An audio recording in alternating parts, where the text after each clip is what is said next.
자연의 순리인 것들. 다음과 같은 것은 자연의 순리에 속하는 것들이다. 채식주의 사람의 몸은 채식주의 구조로 돼 있다고 한다. 양육강식. 신이나 부처에 대한 인간의 순종. 인간의 불쌍한 중생에 대한 동정과 자비심.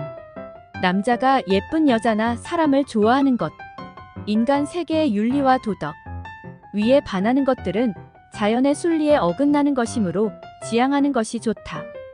현실에 충실하라는 명령 대신 지나간 과거에 대해 후회하거나 집착하지 말고 오지도 않은 미래를 걱정하지 말고 오로지 현실에 충실해 현재를 즐기며 현재에 최선을 다하라고 현자들은 명령하듯 말하지.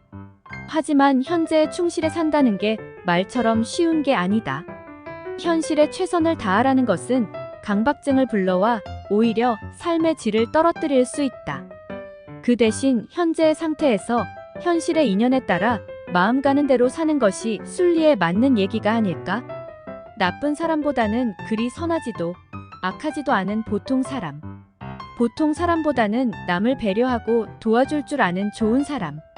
좋은 사람보다는 자연과 순리에 순응하며 겸손하게 사는 사람. 나의 기질과 순리대로 살아가기. SNS를 보다 보면 정말 대단한 현자들이 많다. 이 험난한 시대를 살아가는데 꼭 필요한 지혜, 대인관계 기술, 처세술 등이 나의 무릎을 탁 치고 경탄하게 만든다. 그래서 매일 그런 종류의 SNS를 틀어놓고 자기도 한다. 하지만 그것도 잠시뿐. 실생활에서 행동으로 적용되지 않는다. 그래서 성격은 바뀌지 않는다고 했던가? 차분히 생각해보면 어떤 현명한 조언보다도 나의 기질에 맞게 순리대로 살아가는 것이 가장 좋은 방법인 것 같다. 오늘도 나에게 걸맞는 방식으로 조심스럽게 사람을 대하고 자연스럽게 처신하며 살아가는 나를 응원한다. 당신은 사람들을 잘 모른다. 당신은 사람들을 잘 모른다.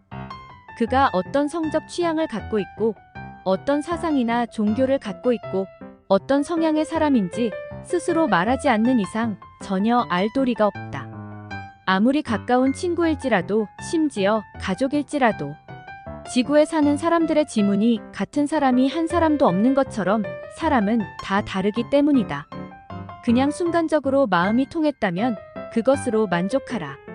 그가 당신을 배반한다든가 떠난다 할지라도 애써 붙잡지 마라. 그럴 땐 또 다른 자연스러운 인연을 맞이하는 것이 순리를 따르는 올바른 삶의 태도인 것이다. 오죽이나 잘났으면 신이 질투해서 저주를 내리랴? 오죽이나 대단했으면 수많은 안티엔티 팬들이 생겨나랴? 오죽이나 착했으면 군대 부적응자가 되어 왕따가 되랴? 좋은 일에는 반대로 나쁜 일도 일어나는 법이니 인생에서 일어나는 일들을 겸허히 수용하며 순리대로 살아가는 것이 올바른 처세법 아니겠는가? 삶의 초연한 도인의 자세. 신의 저주 같은 안 좋은 일이 생겼다고? 그대, 너무 좌절하거나 통탄해하지 마라. 그 안 좋은 일로 받은 축복이 분명 있을 테니.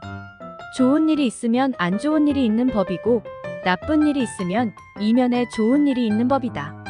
나에게 일어난 일을 운명이나 신의 섭리라고 생각하고 범사에 감사하며 살라. 그것이 인생을 순리대로 받아들이는 초연한 도인의 자세 아니겠는가? 성격대로 살아가기.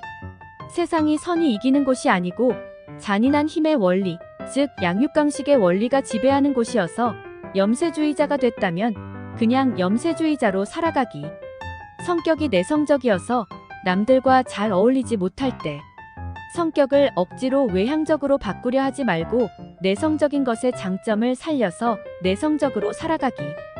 조직 생활에 적응하지 못할지라도 억지로 조직에 적응하려 하지 말고 나만의 개성을 살려서 자유인으로 살아가기.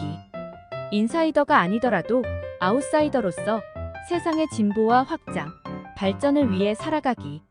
나의 체질, DNA, 성격, 가치관, 장점에 맞게 순리대로 세상 살아가기. 인생에 큰 의미를 두지 말자. 당신은 당신의 인생에 있어 뭘 꼭 해야 한다든가 혹은 어떤 것을 꼭 지켜야 한다는 강박관념을 갖고 있다.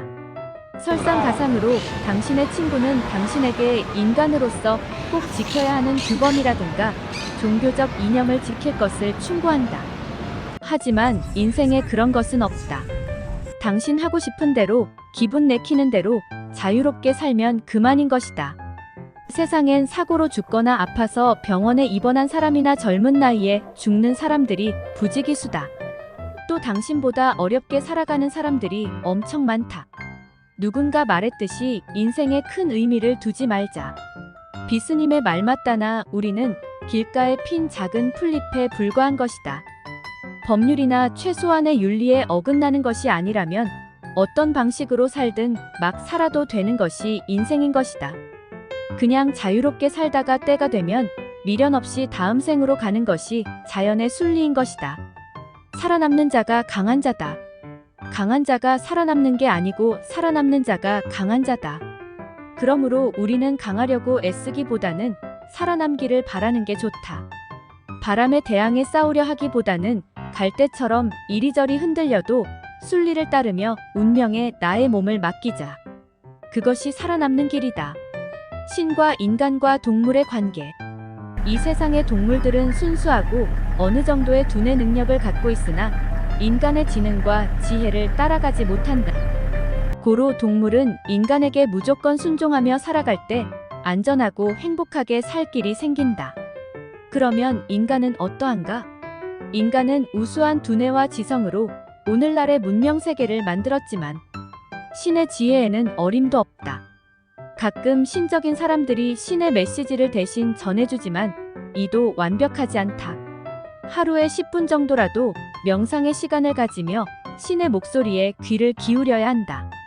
인간은 자아가 아무리 뛰어나더라도 신의 전지전능함 앞에서는 늘 겸손해야 한다.